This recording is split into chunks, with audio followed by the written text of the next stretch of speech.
Carol,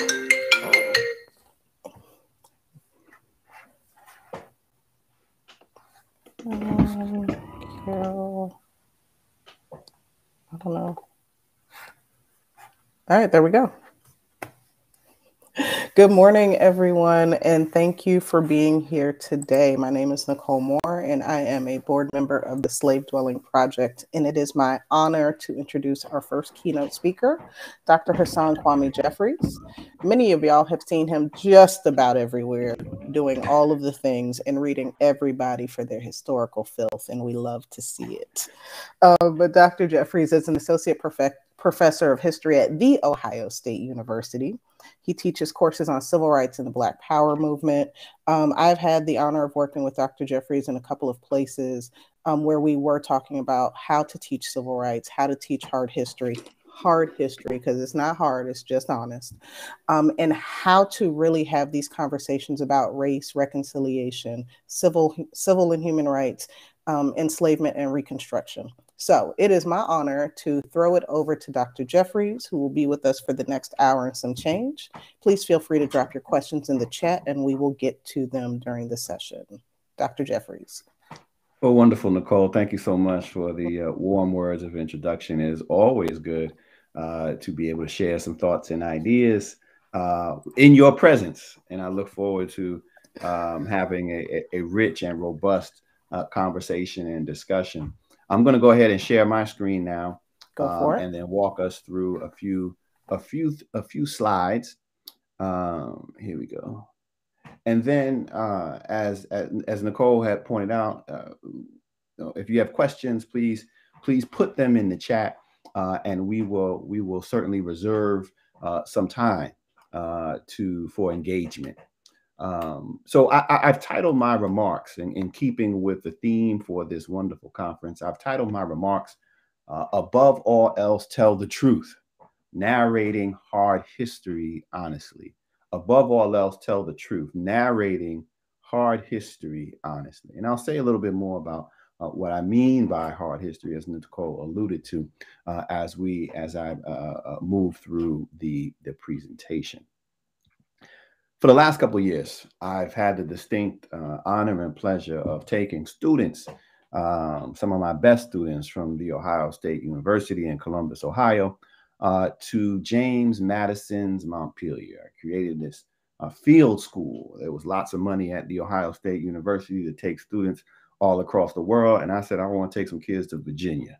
And I wanted to go specifically to James Madison's Montpelier. So I found some change at The Ohio State University, and have been taking small groups, 10, 12 students for the last couple of years, about to head back there in 3 weeks or so to James Madison's Montpelier, where we spend 4 or 5 days on the site, staying on the site, exploring America's color line, exploring the history of race and democracy, white supremacy, liberation struggles, right there at James Madison's Montpelier. And I'll say why I selected this particular site in a few moments. For those who have had a chance to visit there, you will understand why. And for those who haven't, I certainly will recommend. The first thing that we do, though, when we do the field school, we'll arrive on a Wednesday evening, travel all day on a Wednesday, fly down there, drive over into Orange County, down into Montpelier. We arrive usually in the evening. And the very first thing that we do is we head out to the South Yard and have a bit and sit around a fire.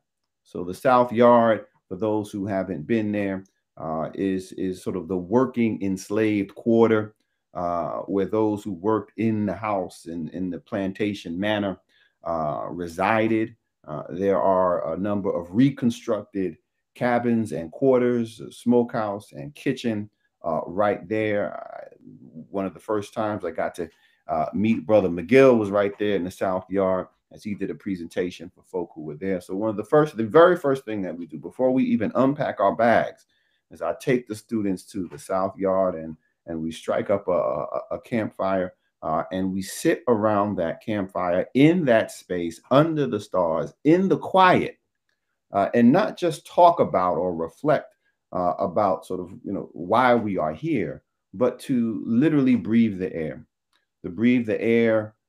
to absorb the atmosphere, to hear the quiet in a place where enslaved ancestors lived, where they worked, where they loved, where they died, where they resisted, where they survived. And for me, this is so important, and it really speaks to really sort of the centrality of the work that's being done through Brother McGill, through the Slave Dwelling Project, and that is speaking to and recovering and highlighting the power of place. Because you're not going to have, and for me, this is important in taking the students here to Montpelier. I said, we're not going to go there and just look. We're not going to go there and just touch and feel. We are going to go there and we are going to experience. And that experience begins by sitting in the place where my ancestors and some of their ancestors lived in bondage. So the South Yard. Now, after we sort of take in that space that evening, then the very first thing we do, and this is, now we're going to get into this sort of, how do we tell this truth, this important truth. The very next thing that we do when we wake up in the morning is that I make sure we go up to James Madison's library. Now, James Madison, of course, was the fourth president of the United States, architect of the Constitution, father of the Constitution, architect of the Bill of Rights. And we go up to what becomes Madison's library, but there's a bedroom at the time. And this is literally the room where Madison conceives and conceptualizes the Bill of Rights. Like, this is it. This is that place where history happens. A different kind of history than what existed in the South Yard, but a history that is connected, because Madison is not able to spend the 4 months or so that he is locked away, squirreled away in this bedroom, in this library, conceiving and conceptualizing the Bill of Rights, if not for the labor that is being done by the enslaved folk just a few yards away, outside of his window, enabling him to do the things that he is able to do. And so one of the truths that I want our students, that I want my students when they come here, that all people, all Americans, all folk need to understand, is that yes, a person like James Madison is a political genius, thinking about and conceiving and conceptualizing this new form of government, drawing on the many volumes that he had of Enlightenment thinkers and Greek philosophers in order to construct a government that worked, that was functional, but then that also protected the rights and liberties of people. But he didn't just have to read books in order to identify what would be the key rights that government could not infringe upon with regard to its citizens, in order for them to enjoy the basic freedoms that all people are entitled to. He didn't have to read a book to come up with those rights. All he had to do was reflect on his own experiences. All he had to do was look out the window and look to the South Yard, look to the fields that were to his right and to his left, and think about the rights that he was denying the more than 100 enslaved people that he was holding in bondage. Think about those rights and say, you know what it means to be free in this new world, this new government, this new country that we are creating. Freedom means everything that I'm denying these Black folk. Freedom means the right of assembly, which I'm denying these Black folk. Freedom means the right of free speech, which I'm denying these Black folk. Freedom means the right to practice and worship religion, which I'm denying these Black folk. The right to bear arms, which I'm denying these Black folk. All of these liberties, all of these freedoms. Madison did not have to read in a book. All he had to do was reflect on his life experience. Madison was a third generation enslaver. Right? This was real life for him. This wasn't a side hustle. He wasn't driving an Uber, right? Slavery was what Madison did. And it's what his family did for 3 generations.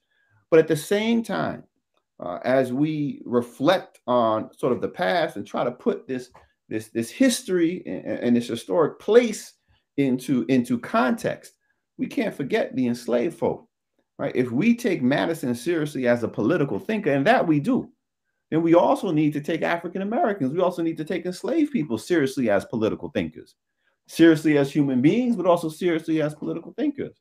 Nobody had a better understanding of what it meant to be free than a person living in bondage in the presence of people who enjoyed freedom. Nobody better understood the rights enumerated in the Constitution in the first 10 amendments better than the folk who were being held in bondage at James Madison's Montpelier, because they were being denied those rights and at the same time living in the presence of people who enjoyed them and were keeping them from them. Nobody had a better understanding of what freedom actually meant than the people who were being denied freedom. And those were Black folk. Those were African people. Those were people of African descent. Those were the African Americans who were held in bondage in Madison's library and Madison's plantation. And so right after we spend a little time in Madison's library, I immediately take my students down to the cellar, which is where there is this magnificent exhibition on slavery in America and slavery in James Madison's Montpelier, called The Mere Distinction of Color. But one of the things I have my students do is I have my students lay their hands on the brick walls. And if you go to the rear of the plantation house, Madison's house, and you run your hand along the brick wall, you will eventually find these impressions in the brick. And these impressions in the brick are not unique to James Madison's Montpelier. You will find these impressions in the brick walls and brick buildings of Thomas Jefferson's Monticello, George Washington's Mount Vernon, at Fort Sumter. Wherever you will find brick in early American history, you will find these impressions in the brick, because the bricks were all made by hand. And when you go to a place like Monticello or Montpelier, all those bricks were made by the enslaved people who were held in bondage there. So you literally can not just touch the past, you can feel the past. You can feel the impressions that enslaved folk left. They left their mark on this landscape. But when you put your hands on those bricks, when you feel those bricks, when you lay your hands on those handprints and those fingerprints, you realize something rather shocking, that these impressions are too small to be the handprints of an adult. Because they're not, because they're the handprints of a child. Because all of the bricks at James Madison's Montpelier were made by the children that Madison enslaved. And so this is the hard truth that we have to talk about, the hard history that we have to talk about. It's not hard in the sense that it's complicated to understand. It's hard in the sense that we choose not to understand it. We choose not to connect the dots. We choose not to to put Madison's library in the place where he conceives and conceptualizes the Bill of Rights into conversation with the bricks that serve as the foundation for the building in which he conceives and conceptualizes the Bill of Rights. We can't be talking about one without talking about the other, because to do so is to take both out of context. And yet that is exactly what we have been doing. So rather than confronting these difficult truths, and this is a wonderful artist's interpretation of a child enslaved during this era, enslaved at James Madison's Montpelier, made from shards of brick found and excavated from James Madison's plantation, James Madison's labor camp. But rather than deal with this, rather than deal with the hard history of Madison being an enslaver, Madison reflecting on his experiences as an enslaver to come up with a list of rights that should not be denied to white men. Rather than deal with that, we pretend as though it didn't happen, right? Purposeful historical amnesia. One of the ways we typically respond to hard history. We just pretend as though stuff ain't happened, right? That we're not going to talk about Madison being an enslaver. We're just going to leave that part of the history, out. And if we do get around to talking about it, then the other thing that we do is we try to rationalize it away. You know, slavery is an evil institution, period. That's it. There's no conversation about that. It shouldn't be debatable. And yet we attempt to rationalize the buying and selling the beating and the whipping, the sexual assault against people, against African people, African American. We try to rationalize it away, talking about folk like James Madison or Thomas Jefferson being good masters. Good masters. That's an attempt to rationalize evil. You ain't no goddamn good master. You holding people in bondage. You surrender the notion of goodness because of what it takes to hold somebody in bondage. The cornerstone of the institution of slavery was violence, was extreme violence, brutal violence, not just the threat of it, the practice of it. And you cannot exercise dominion over another person, another human being, and still claim to be good in that interaction. It's no such thing. And so we attempt to rationalize this evil by saying such things as they were good masters, or they were simply men and women of their times. They just did what everybody else did. That's insanity. There are on James Madison's plantation 100 or so people who knew that slavery was wrong, right? And in fact, folk like Madison and Jefferson, they knew what they were doing was wrong too. These enslavers knew what they were doing was wrong. There's just two types of enslavers. You got one group who don't care what they're doing, right? And then you have another group who know what they're doing is wrong, but yet don't have the moral conviction, the courage to walk away from it. James Madison was one of those people. Right? He knew what he writes about what he's doing is wrong. Now, he doesn't write about it in the ways that Thomas Jefferson writes about it. Now, Thomas Jefferson, that dude wouldn't shut up. Madison and Jefferson are boys. Madison's always telling him, yo, Jefferson, quiet down, calm down, man. Stop talking about this stuff in these ways. Jefferson was all conflicted, right? Jefferson was all in his emotions all the time, right? Running around messing with Sally Hemings. He's all in his emotions, enslaving his own children. And so he's always talking about this. But then you had others, right, who are coming to dinner, with Madison and the Madisons, and they're telling them, right, what they're doing is wrong. So you don't even have to take the word of the enslaved if you don't want to take them seriously as thinkers and political thinkers. There's lots of white men, who were living during the same time. Now, not enough to end the institution of slavery, but enough to point out that this wasn't simply people doing what everybody else was doing. This is people doing what they felt would earn them profit and comfort and provide comfort. So our typical responses to this, we don't want to deal with this. We pretend as though it didn't happen. We attempt to rationalize evil. And then the third thing that we do is we create false narrative. We just make stuff up. Right? If we can't forget it, if we can't rationalize it away, we just make stuff up. That's what the whole Confederacy thing is. The whole lost cause. That's just making stuff up. The Civil War wasn't about protecting and extending institution of slavery, right? You just making stuff up, right? And if I was, not in polite conversation and we weren't in a formal conference, I'd say something a little stronger than stuff. But this is what we're dealing with, right? But we can't keep doing that. But that's exactly what we have been doing. And this speaks to the context of the times that we're in. We got this critical race theory hysteria going on. That's an extension of all of this that we're talking about right now, right? The response to hard history, response to dealing with the truth. We don't want to deal with it as a nation. And so this critical race theory hysteria, look, if you're somebody who didn't know what critical race theory was last year, then I guarantee you what you think it is today, it ain't. Why? Because it's really not that complicated, right? Everything that you're hearing right now on Fox News and all this other stuff, and you all know this, you wouldn't be in this conference if you didn't know this, right? It's just a fiction and a fabrication, right? Why? Because people don't want to deal with the hard history, the truth of the past, right? The harsh realities of the institution of slavery and the legacy of the institution of slavery and Jim Crow and mass incarceration. Critical race theory is saying nothing more than we have to take race and racism seriously if we want to understand the American past and the American present.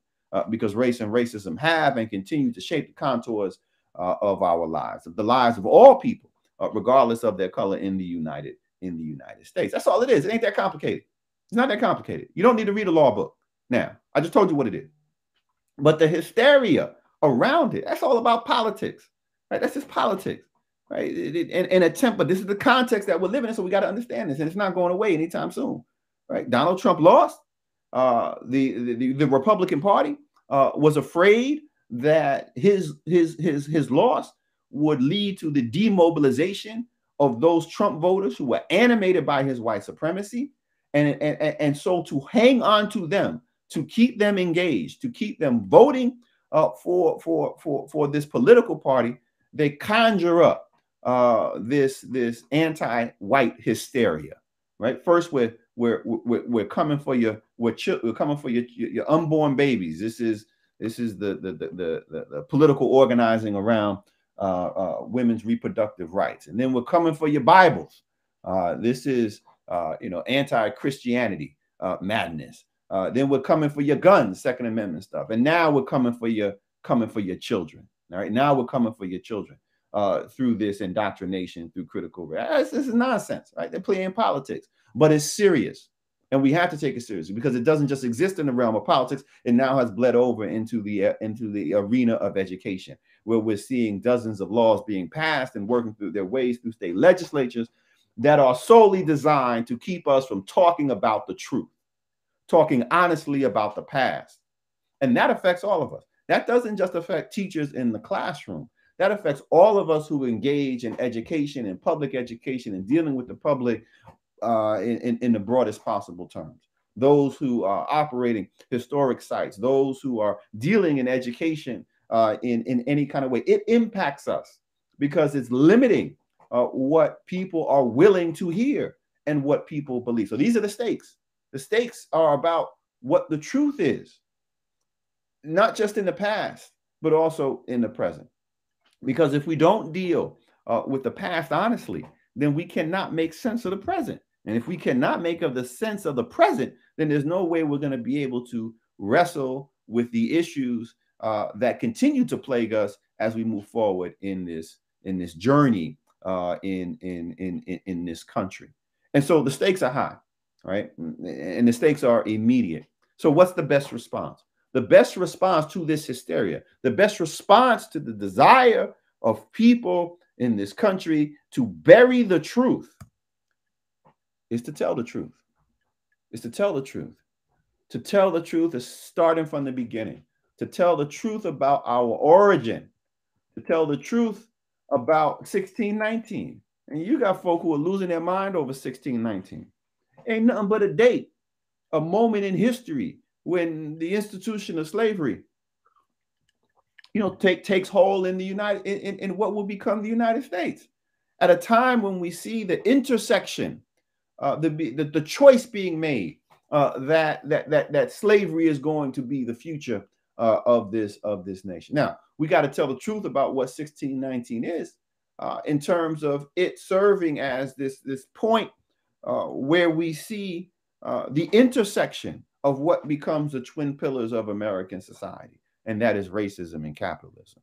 I mean, that's embedded in our DNA. That's the two strands of the double helix of our DNA in this nation is racism and capitalism.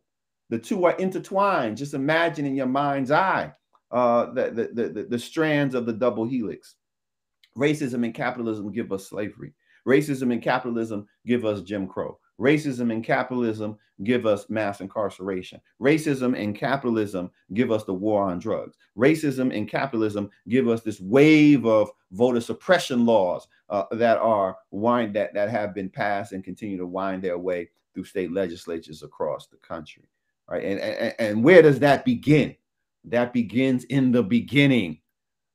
That begins in 1619. That's carried through and reinforced in 1776. And it is not erased in 1865 or 1965 either. So we got to tell the truth about our starting point, because that sets us on the trajectory that we will continue to follow in the years ahead. We got to tell the truth. Now, what's the narrative that we have to tell? And how do we tell this narrative, right? The shaping of this new narrative during these troubled times. We got to tell the truth about resistance to white slavery, to white supremacy. Now, this is critically important. In many ways, this has to be the lead of the narrative. Like, how do we shape and how do we tell this history? We have to lead with resistance, right? And we have, Lord knows, we have enough examples of resistance to white supremacy, right? Resistance to the institution of slavery. 1739, the Stoner Rebellion. 1800, Gabriel's Rebellion outside of Richmond. 1831, Brother Nat Turner, Southampton, Virginia. We have plenty of examples of African Americans, enslaved folk, resisting white supremacy. Now, why is it so important that we talk about resistance to white supremacy, resistance to slavery? Because our children are not conditioned to empathize, to relate, to see themselves in the enslaved. We don't teach them to do that. We don't talk about the enslaved as human beings. We talk about them as slaves. We talk about them as property. We talk about them as objects. We don't talk about them as human beings. And so therefore, our children can't relate to them. They can't see themselves in them. They can't empathize with the experiences of the enslaved. And in fact, we condition our children to empathize with enslavers more so than we do enslaved. Sending kids, and my kids included, home in second grade and third grade with assignments about fun facts about George Washington or Thomas Jefferson. And my daughter, when she was in the third grade, my oldest daughter Asha came home with the assignment. She's like, "Dad, I have a homework assignment on President's Day." I'm like, go talk to your mom. I ain't got time to deal with this right now. And she's like, well, it's about fun facts about George Washington. I said, well, that changed my mind. I said, well, sit down. Let's have a conversation about this. And this is what we do, conditioning our children to empathize with enslavers. The fun facts about George Washington, talking about, he had false teeth, but saying nothing about the fact that those teeth were taken from the enslaved people that he held in bondage. Fun facts, George Washington, he owned rabbits, but ain't saying nothing about the fact that he owned people too.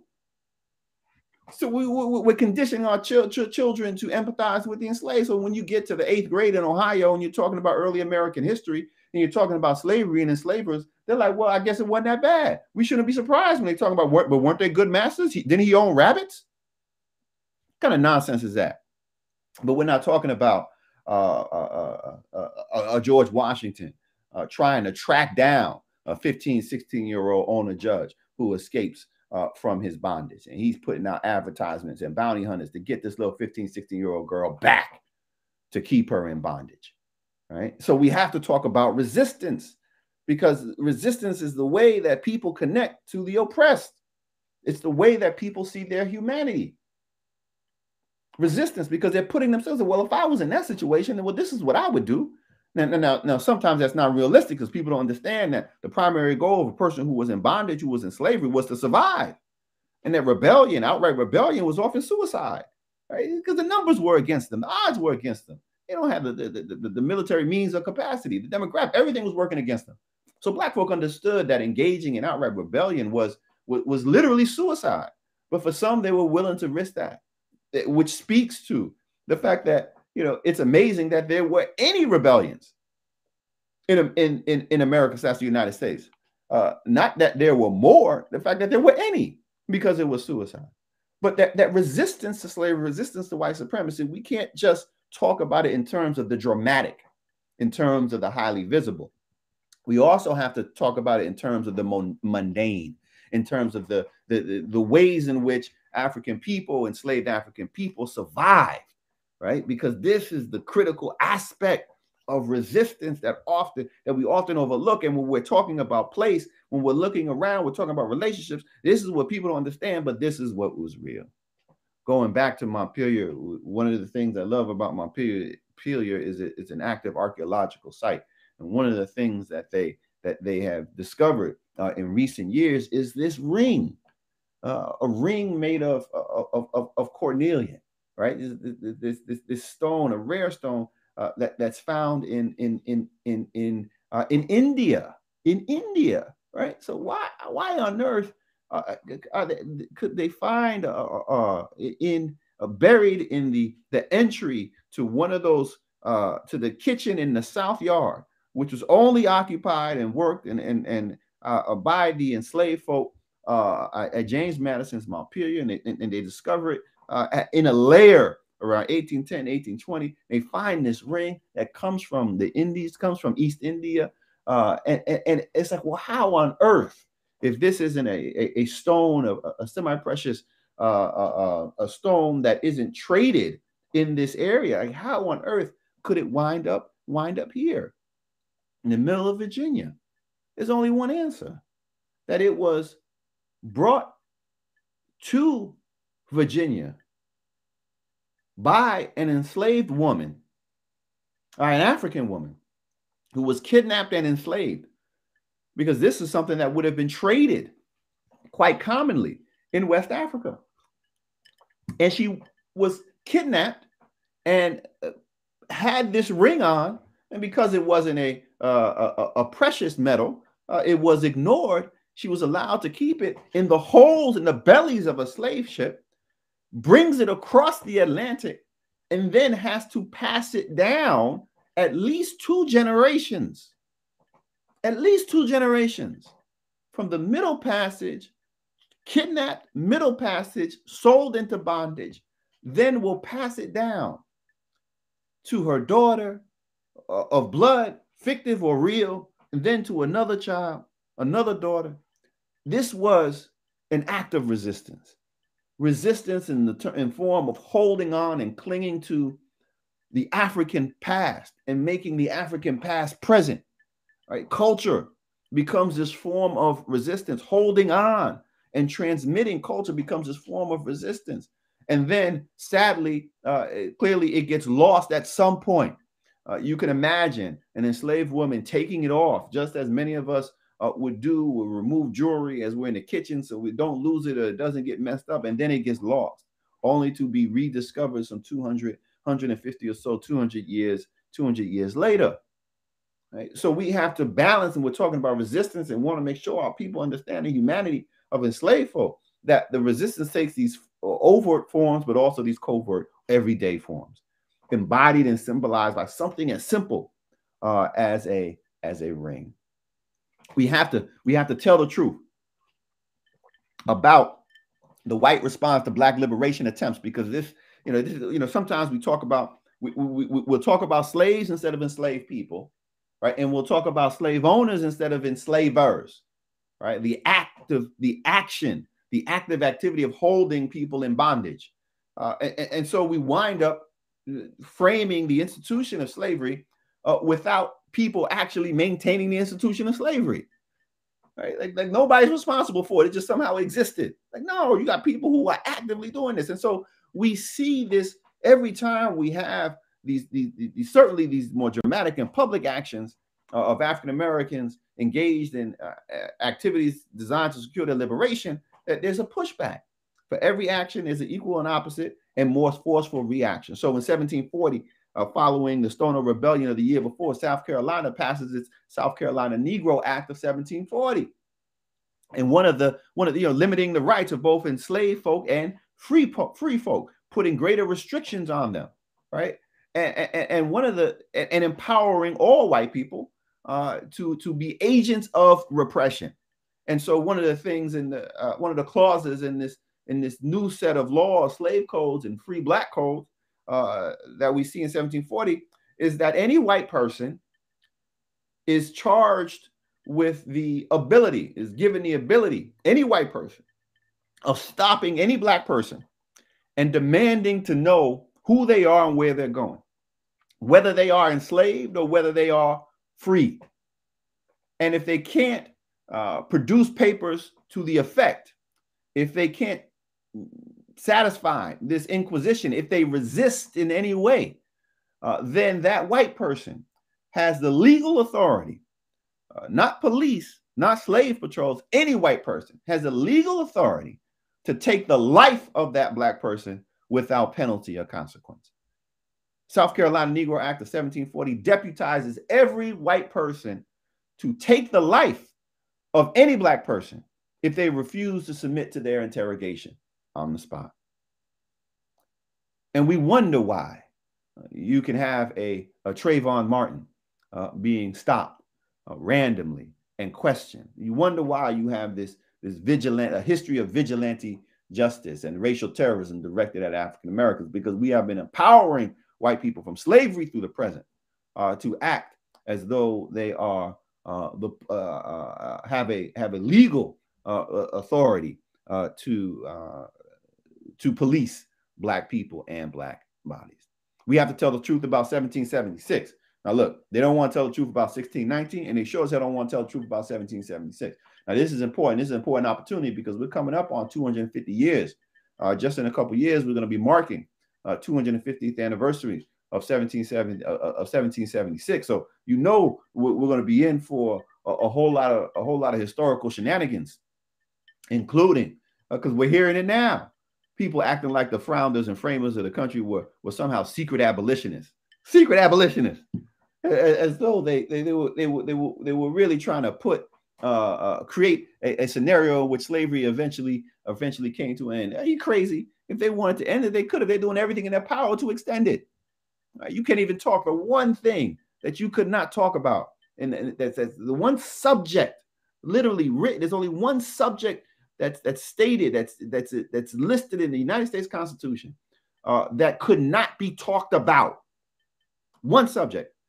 It could not be debated or discussed in Congress, and that was the Atlantic slave trade. Right? For 20 years, it could not be brought up as a topic of discussion, could not be discussed or debated, whether to extend it or specifically to end it. Why? Because they were trying to bring in more enslaved folk, more African people coming to what is then the United States between that 20-year period between 1787 and 1808 than any other 20-year period in U.S. history. Why?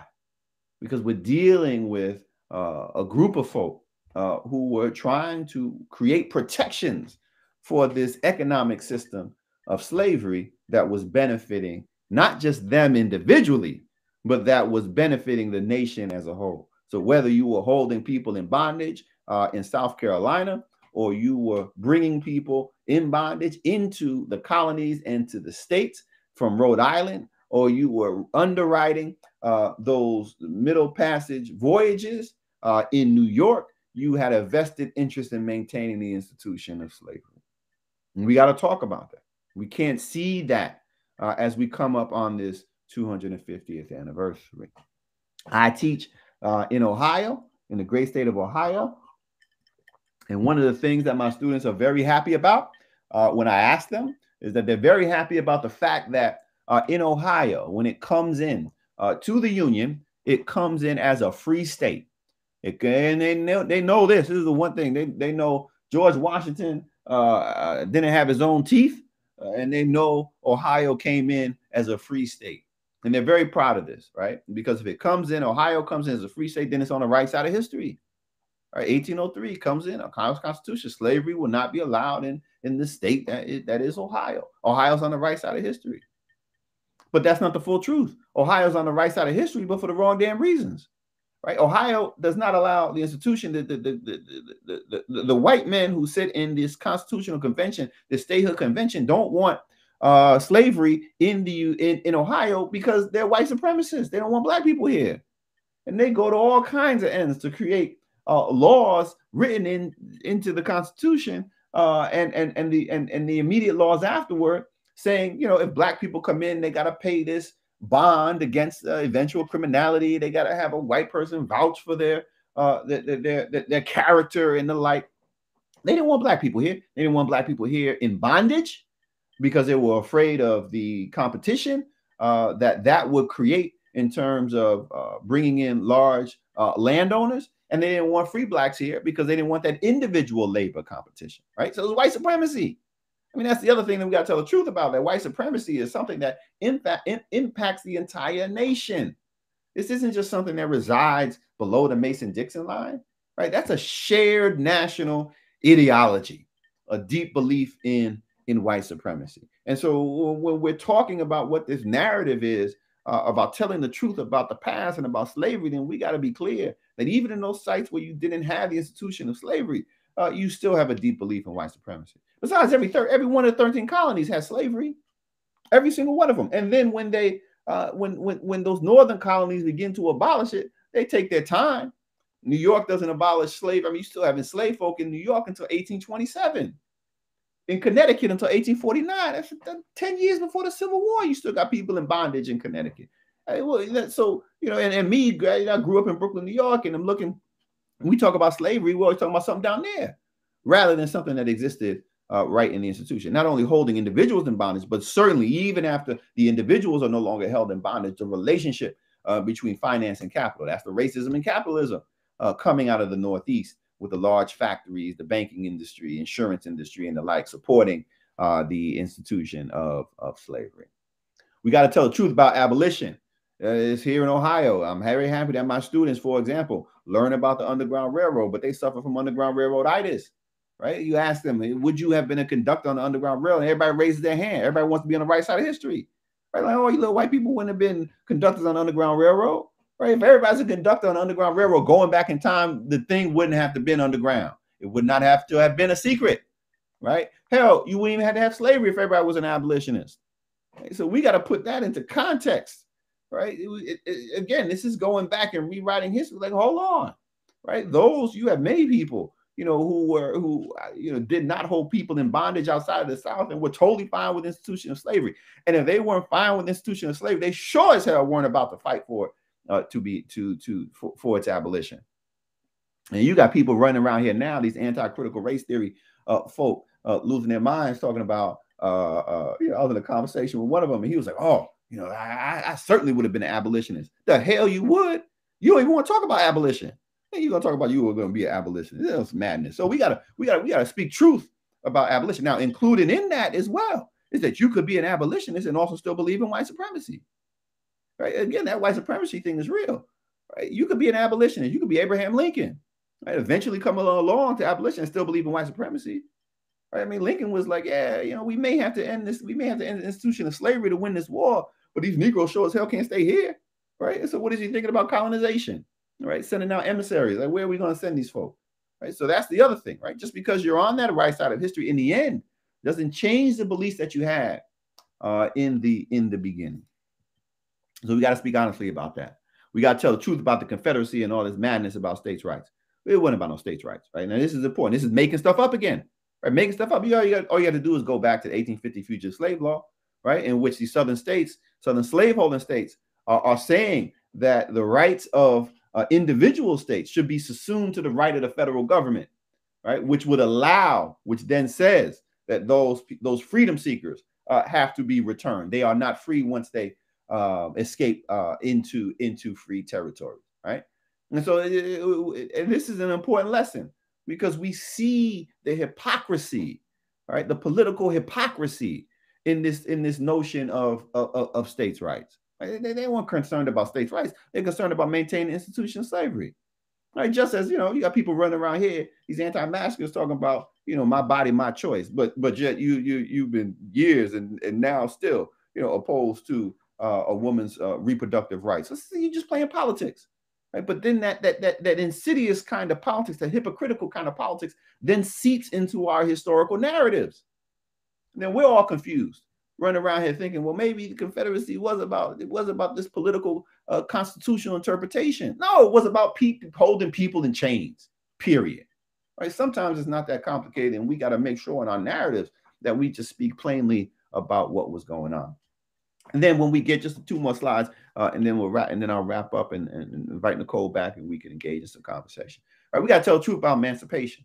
Right, one of the things that we do is that we stop talking about the institution of slavery too soon.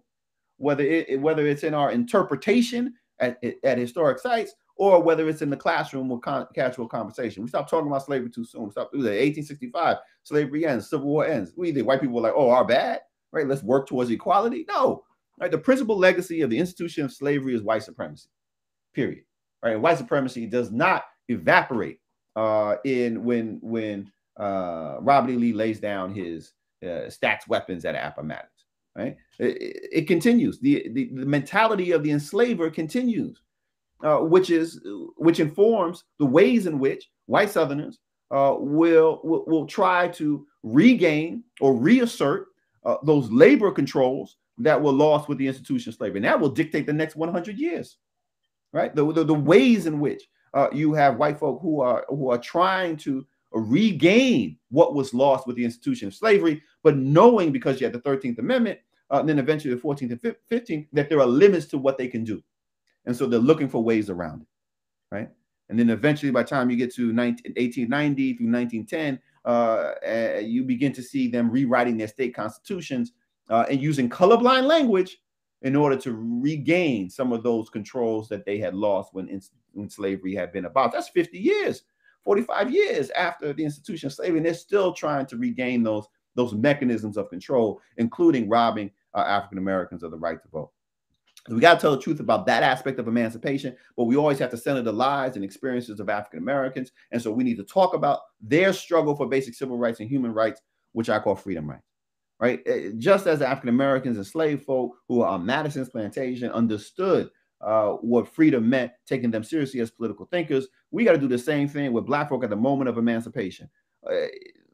And we know that they understood what they needed to enjoy, what rights they needed to make freedom meaningful by simply looking at their actions. Now, a person like Frederick Douglass, who says shortly after the Civil War ends, he's like, the freedom is meaningless unless African Americans have the vote, after Black men have the vote at the time. Well, Black folk understood that political participation was meaningful, was important, that they had to have it.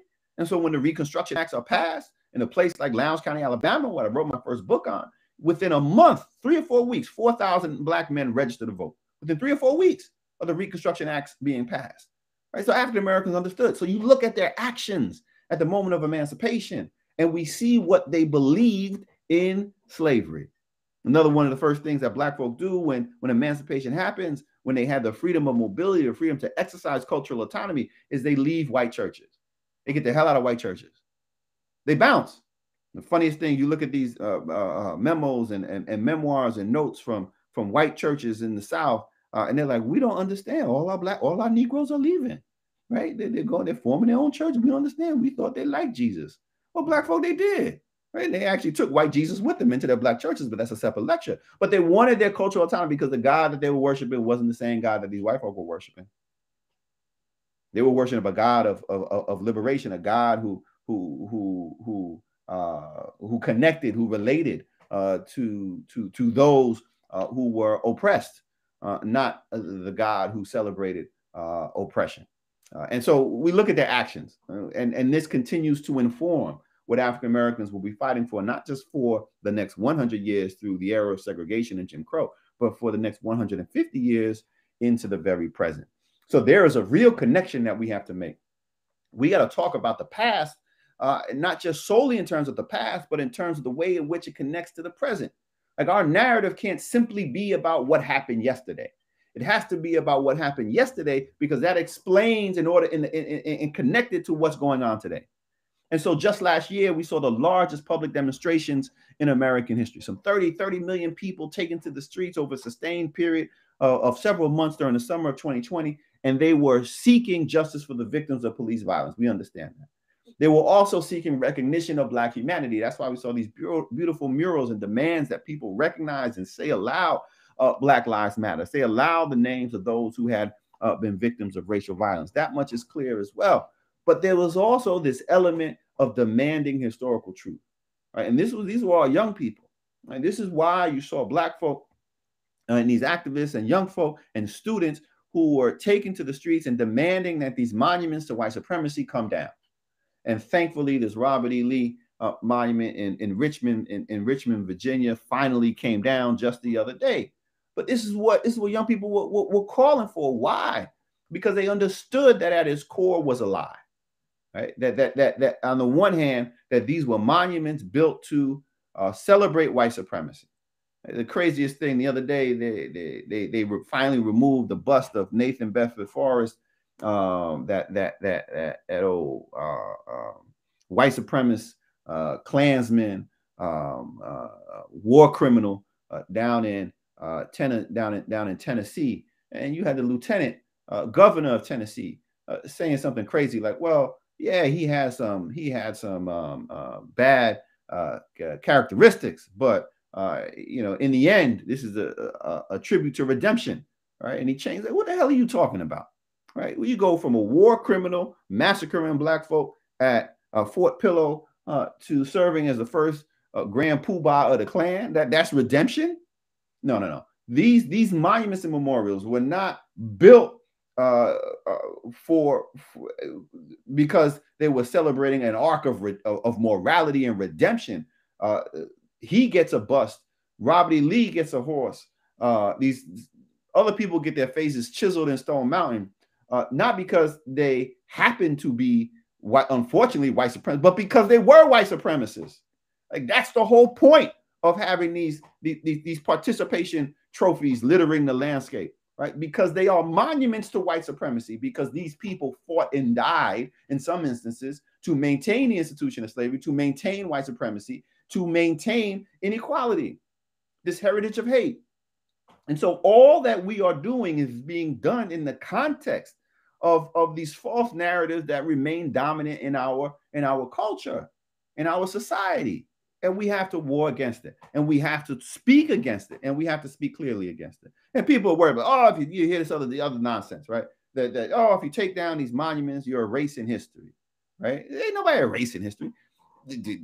Robert E. Lee, still a traitor. Confederacy still lost. Everybody's clear about what happened, right? None of that is erased, right? The erasure was putting these things up in the first place and coming up with this lost cause nonsense.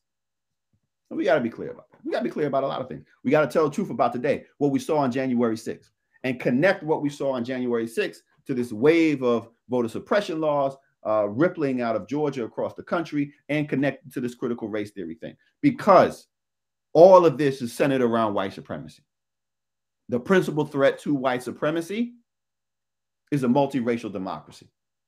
And the way, and that is what animated these insurrections on January 6th. It is what is animating those legislators who are passing this voter suppression laws. It's what's animating these parents who are running around here talking about we can't talk about race and racism in American society. You better believe this is about people trying to preserve the idea of white supremacy as it relates to white privilege. Period. That's it. And they understand that democracy is the principal threat to white supremacy. But we have to make clear as well that the principal threat to democracy is white supremacy, because the two cannot exist. And we have been chipping away trying to make, and that's the story of the American journey, not by default, but because by people have been bending that arc of the moral universe towards actually bringing about some justice, that we've had a modicum of democratic increase, but there is no guarantee that it remains in that way. That has to be part of that arc, connecting the past to the present.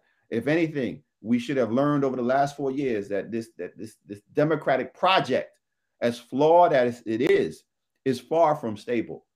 It is, in fact, quite fragile. And that fragility was on full display over the last couple of years. So how should we do this? How should we, these last three slides, how should we talk about this past? How should we frame this narrative? Should we do it cautiously? Should we enter into it gingerly? I propose that no, we have to do it boldly. We have to be bold in our declarations. We have to be bold in our conversations. We have to be bold in our instruction. We have to be bold in our exhibitions, because the time for quiet, the time for worrying about people being uncomfortable, that time is done. We're talking about the institution of slavery, and you worried about this making little Johnny and Sally and Kylie uncomfortable? You know what's uncomfortable? Making bricks in that damn slave labor camp for James Madison. That's uncomfortable, right? And if the thought of that makes you uncomfortable, then you got some. You're right. It should. It absolutely should. It absolutely should. So we got to be bold and not worry about that, right? The time for that is done, and the stakes are too high, right? Because people are really trying to silence us. So we have to be bold in our undertaking, bold in our endeavor, bold in our conversation, bold in our instruction, and at the same time, to do this, I don't know what that to do. We do this. I don't know what that is. It got late. We got to be courageous. We got to be courageous, right? Because people are trying to silence us, right? Now, it requires courage. There is going to be blowback. There's going to be pushback. People are going to lose their jobs. People are going to lose grant funding. That nice white donor who was very excited to support this conversation about democracy now doesn't want to talk about the Constitution. Now doesn't want to have you talk about slavery. So you know what? You have to move forward without them. That requires courage. There's nobody saying that this is without risk. Of course it's with risk. But there are a lot of people who have risked a whole lot more for you to be in the position that you are right now. And so we have to build on that courage. And lastly, this is Nicole. I promise this is the last slide, right? We in church, right? So this last word, and I'm done. Lastly, if you build it, if we build it, they will come. Right? This is a lovely photo that many of you have seen in the last couple of years of med students at Tulane Medical School, Black med students at Tulane Medical School, at the Whitney Plantation down in Louisiana. Right? And the Whitney Plantation just really suffered a major structural loss as the hurricane swept through there. So we have to think about directing some resources down there so we can maintain that site. The Whitney Plantation does something that these other plantations don't do. Ain't no ceremony, ain't no wedding ceremonies down at the Whitney Plantation. It's taking that bold and courageous look at the institution of slavery, right? And these students were drawn there, just as so many from around the country are being drawn there, right? We were called there, one student said, because they're not filtering the truth. They're talking about and they're showing so the adulterated truth, that hard history that for so long has been ignored, that for so long has been rewritten, for so long has been erased. And so it's not that people will run from it. If you build it, if you do it honestly, if you tell the truth, they will actually come to it. And the people who will come to it are the ones who have stayed away from those places that weren't telling the truth. So, let that be in the back of your mind. You get the word out, that extra motivation when you see some of these white baby boomers not coming to our historic sites. So that's all right. There's a whole nother generation of people who are coming up behind them, generations coming up behind them, who are determined to see that truth. That's what we should have, one of the lessons we should have learned from the summer of 2020, that they want the truth. They're eager for the truth. And if we build it, if we provide it, if we teach it, they will come, they will be called, they will take it with them, and they will do something with it. Well, thank you very much. You love to see it. I'm gonna let you know though, your face is frozen, but we could hear everything, and it was pure gospel. Oh my goodness! All right, let me see if I can change this. Nah, you're good. Okay. Because we didn't skip. I mean, you might want to, but it was fantastic. The chat was rolling. You gave us that good gospel word, like I knew that you would. Amen and amen again. We do have a couple of questions, y'all. We have a little bit of time. We were given a bit of an extension, so if you have questions, toss them in the chat. But you do have a few that came through. One of them, which I don't know how. It's long, it's complex, but let me go ahead and just read it off to you. It says, this is from Timothy Roberts, and he says, does creating complex narratives from archaeological artifacts with limited evidence put truth-telling at risk, like the ring? Or is it fair to use these items for making a point? No, you never pull something out of the ground and then just make something up. You put everything into its proper context, right? I mean, you draw on what you know. Right. And so, for example, we know where, for example, the stone used to make this ring, what part of the world it comes from. We know the trade routes from East India, from India into West Africa. We know when those trade routes would have been. We know when the ships and where they were coming from would have last been brought over to these parts of Virginia. We know when the last, quote unquote, saltwater enslaved Africans would have been made their way into Montpelier. We know the layer of earth where the ring was found that puts it in a certain time. We know what was traded around this in the what was being brought in forth from markets to the plantation. So we take all of that, and then that eliminates certain things, right? And so history is about inquiry, right? Mm-hmm. It's about it's about finding the pieces to the puzzle. Now, there is no historical inquiry when you have a puzzle, when you have every piece. But when you begin to put it together, you're able to eliminate, you're able to hypothesize, and you're able to make things clear. Now, we will never know, right, the name of the woman who wore the ring, but we know it wasn't Dolly Madison, right? Or a grandmother. We will never know the name of the enslaved person who brought it over, but we know they came from West Africa, and we know it had to be passed down because this was one of the traditions. So, sometimes we get a little bit too comfortable with sort of written sources and say, well, if it's not written down, then it's conjecture. Like, no. Even that written source has to be put into context through the same method. Awesome. Paul asked, are reparations the road to national redemption? I don't know if it's the road to national redemption, but I know they need to come up with some change. Now, listen, here's the deal with reparations, right? Like, for the longest time, you have folk who would say, well, we don't have the money to do it. It costs too much. Throw that out the window, because we just saw in the response to the pandemic, COVID-19, federal government just cutting checks, right? Trillions of dollars. Like, oh, we got you, right? So money has never been the object. What has, the obstacle? What's been the obstacle is the moral will, right? So I don't know if it's sort of the road to sort of national redemption, but I know it's necessary, right? And all we mean by reparations, right, is literally an investment in a community that has been historically marginalized and exploited. That's it. And if we are serious about lifting up, moving the nation forward on a basis of equality, then we need to invest in that community. So I don't care whether you call it reparations or build back better. I don't know what it is, but I know you do need to make some concrete investments. Now, this political language, people's like, oh, you can't deal with the past. I say, look, this is the legacy of it. We're still dealing with the legacy. And so we have to have an investment. The thing is, people don't want to invest. You don't have the political will to invest in the Black community in that way. But you'll build some prisons, right? Down in Alabama, they're talking about, oh, we're going to use this COVID allotment, right, to build some prisons. You'll build some prisons in a hot second, but you refuse to invest and make some community programs, make healthcare available to marginalized Black folk in the United States, right? So I think it's going to be something else that's going to lead to our redemption.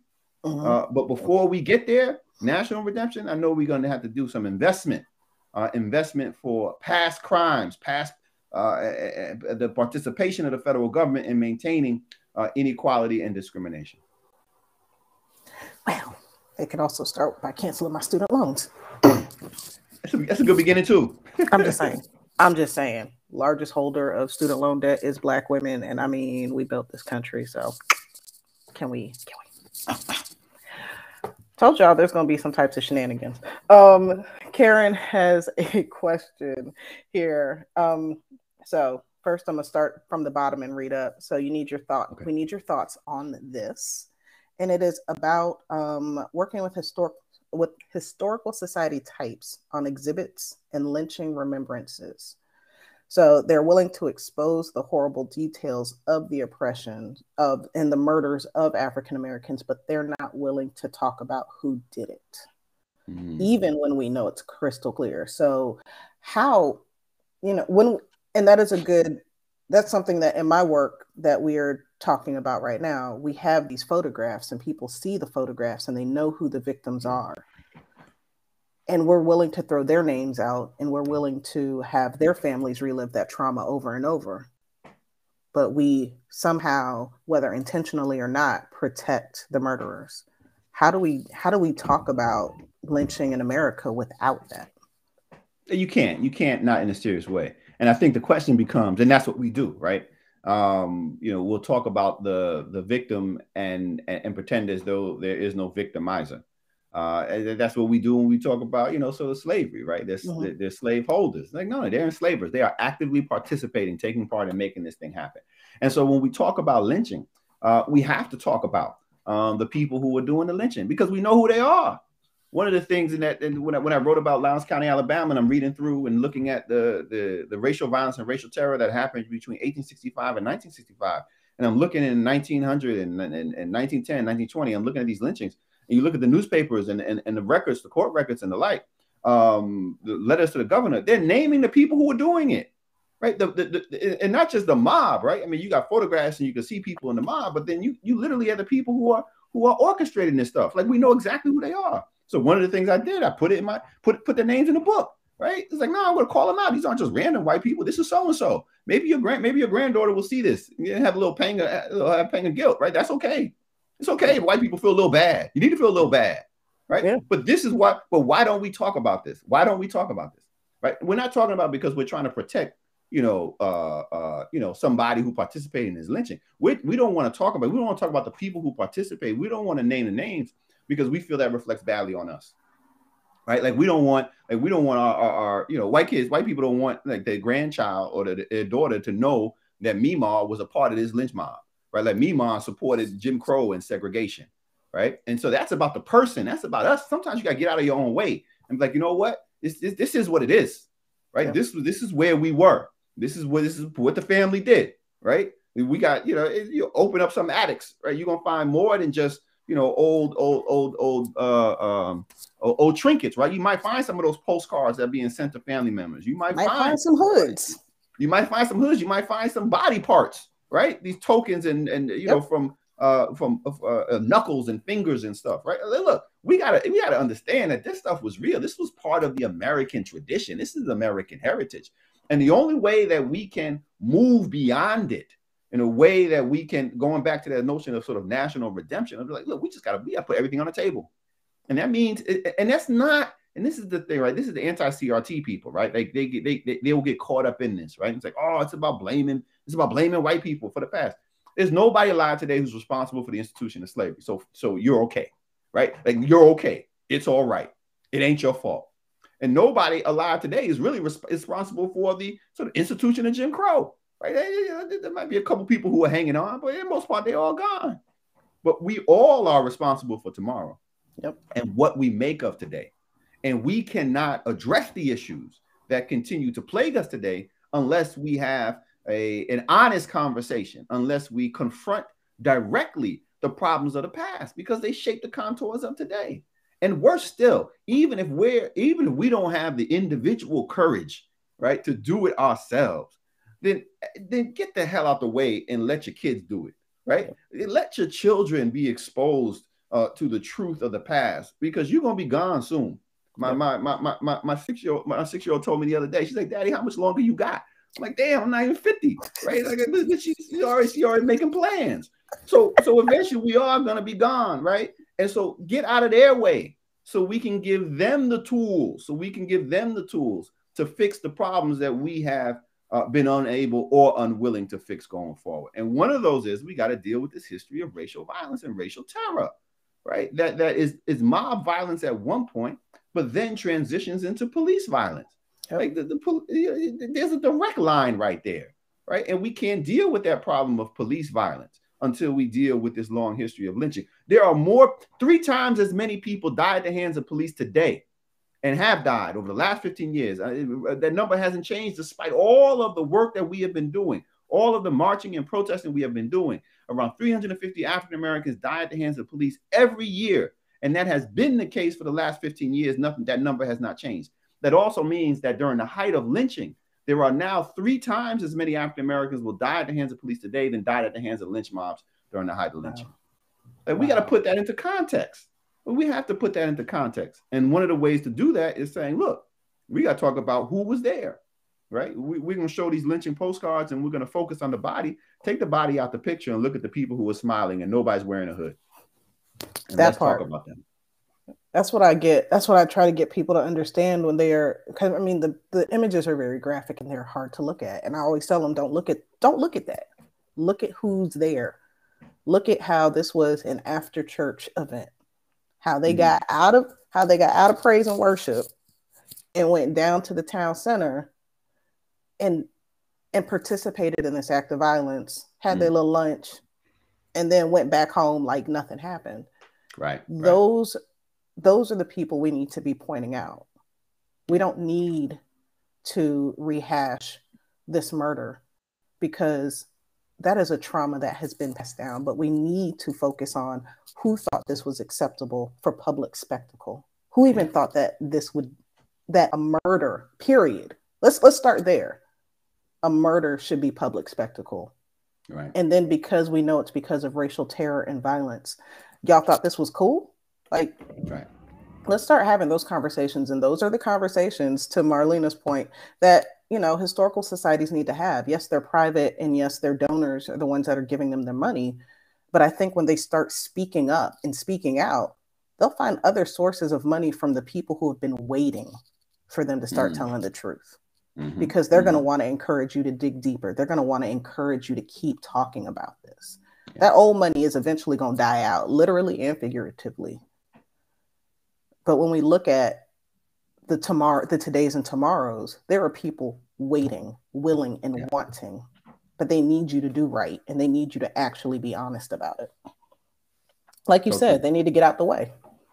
Get out the way. And, you know, I would also say, as we are constructing, whether we are in the classroom or a public or private institution, historic site, whatever it is, there's two things that we have to keep in mind as we are reconstructing, revisiting, retelling the past. Two things that we don't want to do is we don't want to re-traumatize, we don't want to traumatize, and we don't want to trivialize. Right? Exactly. So we don't want to trivialize the past.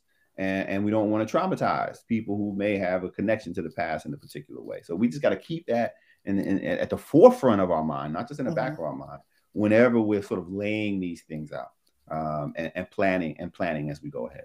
There are ways to honor the lives of these people without making them, I think the reason why we know about it is because of what happened to them. But I think there's a way to do it that's respectful enough where we're not minimizing their history and the impact, but we're also addressing the how and the why.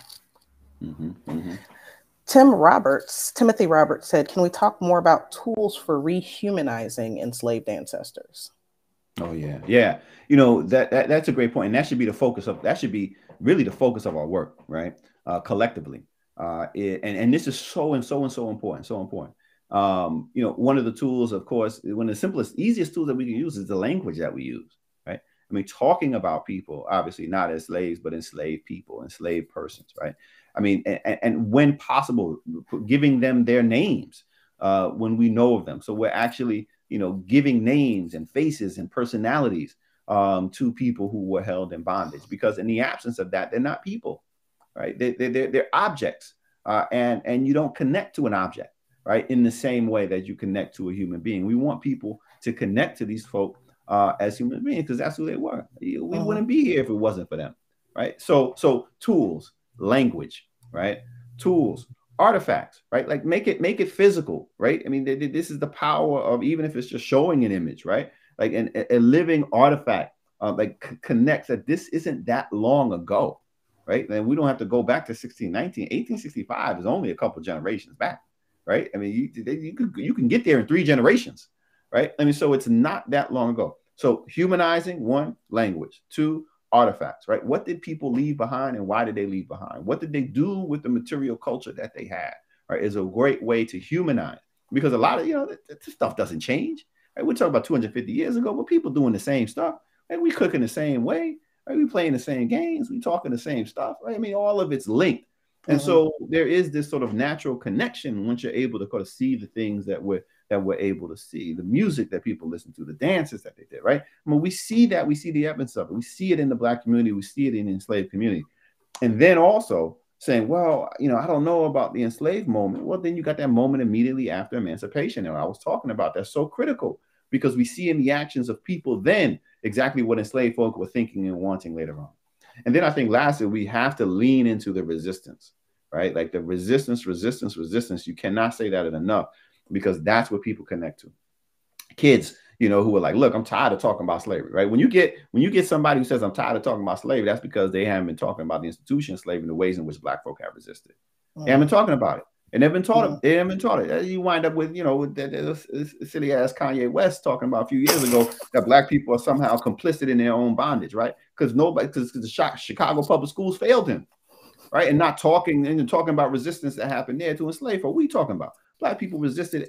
The persistence of resistance is one of the central themes of the African American experience. And so no matter where you look, you will find resistance. You just got to look for it.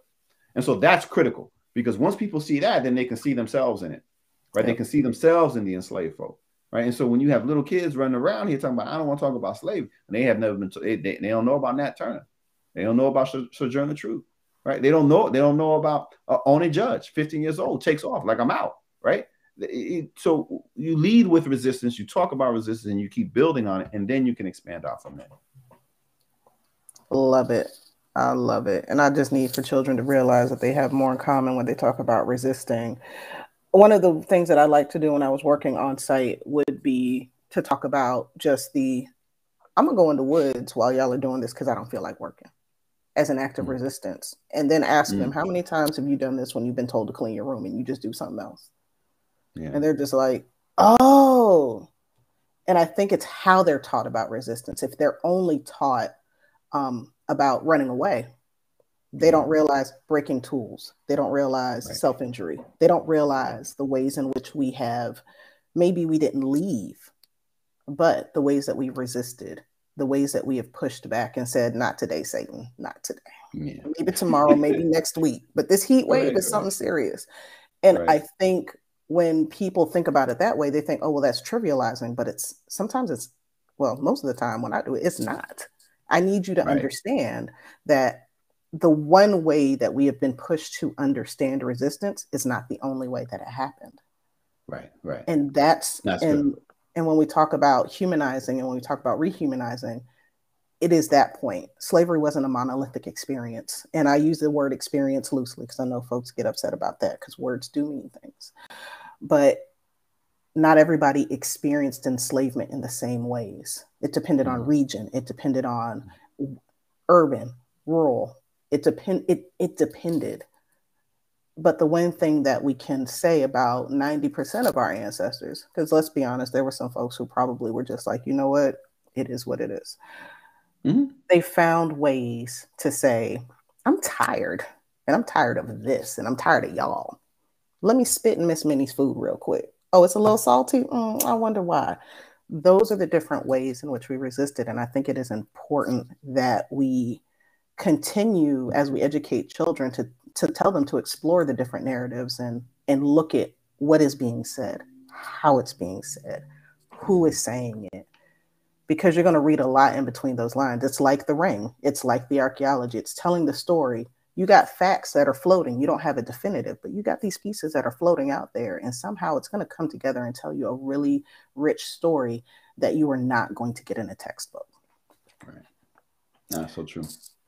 Last question. Man, see, I told you we could do this all day, y'all, but we can't. Last question is from Paul. And I think this is a really interesting one. And to me, it's one I don't have an answer to. I don't know if you'll have an answer to it either, but how can we honor the enslaved by using their names when the names were given as they were stripped of their African name and culture? You know, that is a great question. So one of the things that, and naming is so important, right? Naming is so meaningful. And there's a lot in the name. So depending upon, as you were pointing out, Nicole, depending upon sort of time, depending upon place, depending upon space and opportunity, we see naming practices, names being different. You know, not all enslavers demanded and dictated sort of the names of the enslaved. We see traditional West African names surviving well into the antebellum period. We see naming practices, which is really important, right? We see naming practices, traditional West African naming practices continuing on. So you may lose the name, right? You know, if you were coming out of contemporary Ghana and you were Shanti or so. And you have a traditional day name, you may no longer see Kwame, right, which is the day name for male children born on Saturday. But then you see Saturday, and you're like, oh man, are you dismissing Saturday? It's like, wait a minute, right? Like, that's probably their day name, right? I mean, so one, you're right. The names change. There are these cultural components that are intentionally and purposefully attempted to be stripped away. But we also have to be cognizant of the fact that this wasn't sort of culture neutralization, right? There is an attempt to strip, an attempt to deny, but it is not wholly successful, right? Some things are lost, absolutely. But there is this creative adaptation that allows for the creation of something new and the preservation of many elements of the old. And so when we call the names, I think we do it in a way that acknowledges that these were not the names that many would have had there not been the institution of slavery. But these are the names that we know. These are the names that we associate with these individuals. But we say in those instances, we're able to see, for example, three generations. Like there are some in Montpelier, and they did this wonderful. Speaking about names specifically, they have a room in which they put the names on the walls of every single person who they know was enslaved at Montpelier. And then you're actually able to see the recurrence of names. Wow. So these are Anglo names, but it's like, wait, three generations of Anglo names because they're naming after the mother and they're naming after the grandmother, right? And so we don't want to erase that. We want to acknowledge that because there's real cultural strength in that.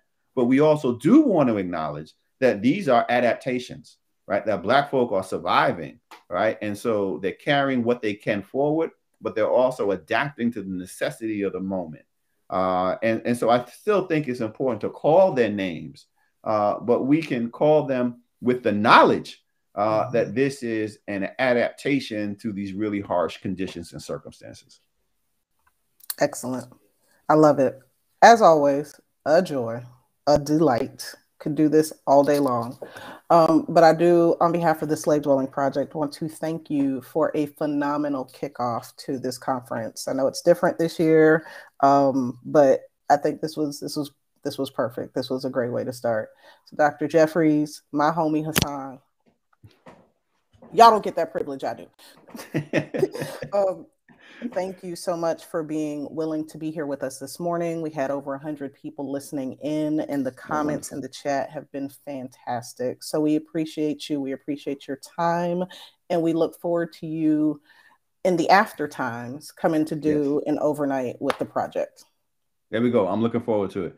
And best of luck with the conference. And most importantly, continue to do the great work through the Slave Dwelling Project, but also through all the individual work that the participants are doing in your separate and individual spaces. So we need it, and we're looking to you to lead us forward. So good luck, and thank you so much. Thank y'all. For y'all following in your agendas, there's a few 10:30 sessions that start.